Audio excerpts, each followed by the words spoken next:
Everyone, welcome back to my channel. আশা করছি তোমরা সবাই ভালো আছো, সুস্থ আছো আর বিন্দাস আছো। আমিও বেশ ভালো আছি। আর এখন বাজে সকাল 12টা, আর এখন থেকে আমি আমার ভিডিওটা স্টার্ট করছি।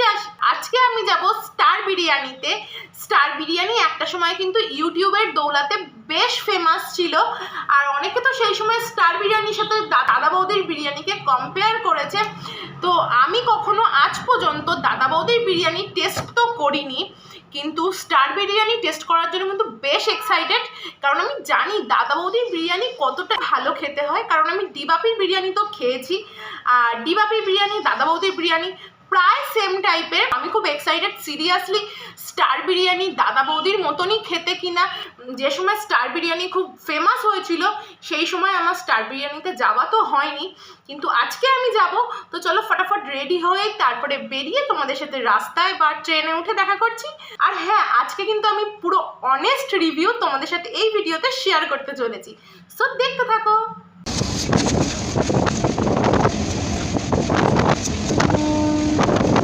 তো দেখো, আমি ট্রেনে তো উঠে পড়েছি, আর আমি নেমেছিলাম বারাসাত স্টেশন। সেখান থেকে হাঁটতে হাঁটতে চলে এসেছি হেলা বটতলা। এই হেলা বটতলা থেকে কিন্তু টোটো বা অটো যায়।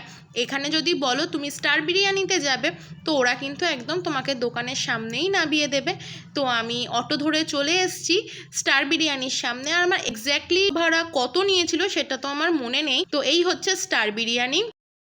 লাল বোর্ডে একদম বড় বড় করে সাদা কালার দিয়ে লেখা আছে স্টার বিরিয়ানি। আর এটা অনেক বড় বিল্ডিং, বাট বিল্ডিংটা এখনও ইনকমপ্লিট। বিল্ডিং কমপ্লিট হোক বা না হোক সেটা নিয়ে তো আমার কোনো যায় আসে না, আমার দরকার খাবারের টেস্ট।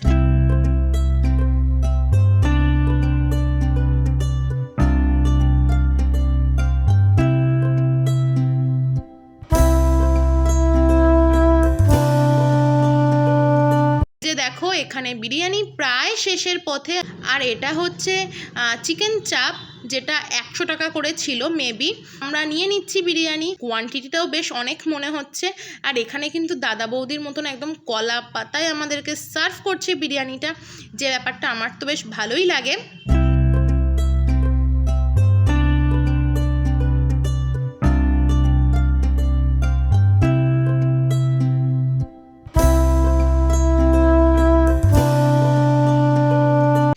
ফাইনালি আমাদেরকে বিরিয়ানিটা দিয়ে দিয়েছে। আর বিরিয়ানির আলুর সাইজটা দেখতে পাচ্ছ।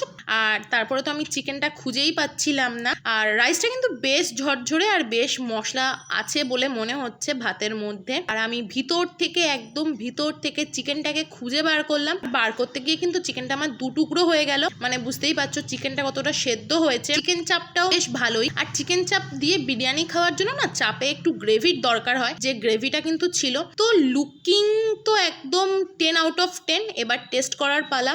তো আমি একটু চিকেন চাপের গ্রেভি আর বিরিয়ানির চিকেন আলু নিয়ে টেস্ট করলাম। টেস্টটা আমার বেশ ভালোই লেগেছিল। আর তারপর যখন আমি শুধু একটু আলু চিকেন চাপের থেকে চিকেন নিয়ে টেস্ট করলাম, তখন কিন্তু বিরিয়ানিতে আমার হালকা লবণটা কম লাগলো। দাদা বৌদির মতন স্যালাডও দেওয়া হয়েছিল।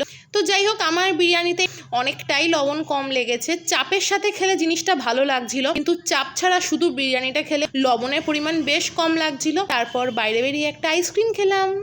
তো যাই হোক, ওভারঅল এক্সপিরিয়েন্স তো আমার একেবারেই দাদা বৌদির মতন লাগেনি। বিরিয়ানিতে লবণের পরিমাণটা যদি একটু ব্যালেন্স থাকতো, জিনিসটা একটু বেটার লাগতো। ওভারঅল আমি বিরিয়ানিটাকে দেবো 10 আউট অফ 4 কি 5। তো চলো আজকে ভিডিওটা এখানেই শেষ করছি। বাই।